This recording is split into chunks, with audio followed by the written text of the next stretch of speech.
Terima kasih saudara, Anda masih tetap setia bersama kami di Seputar Aceh. Sebanyak 678 pegawai pemerintah Aceh dari 6 kabupaten kota menerima SK kenaikan pangkat dan pensiun. Keenam wilayah tersebut yaitu Aceh Tamiang, Langsa, Aceh Timur, Aceh Utara, Lok Smawe, dan Kabupaten Biren. Prosesi penyerahan SK berlangsung di halaman kantor Wali Kota Lok Smawe, tempat di mana seluruh penerima SK telah terlebih dahulu berkumpul. SK tersebut diserahkan Asisten Administrasi Umum Sekda Aceh Iskandar, didampingi Kepala Biro Organisasi Setda Aceh Daniel Arca. Penyerahan 678 SK ini merupakan bahagian dari total 2.930 SK kenaikan pangkat dan pensiun yang diserahkan kepada pegawai yang berada di bawah kewenangan pemerintah Aceh di seluruh Aceh.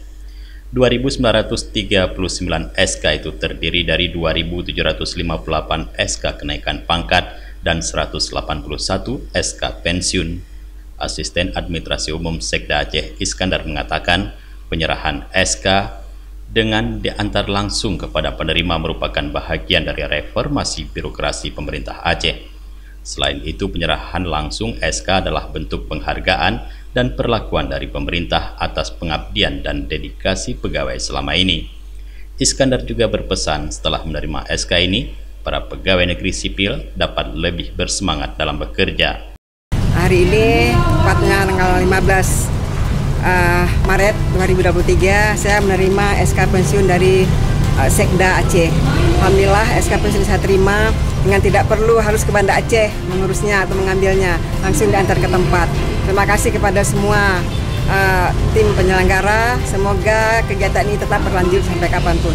TMT-nya 1 April 2023. Senangnya karena SK ini diterima sebelum TMT ya, sangat bagus sekali karena nanti jadi langsung kita naikkan gitu, bisa menjadi SK kenaikan pangkatnya bisa pas di 1 April nanti 2023. Dari Lok Smawe, Tim Liputan Aceh TV melaporkan.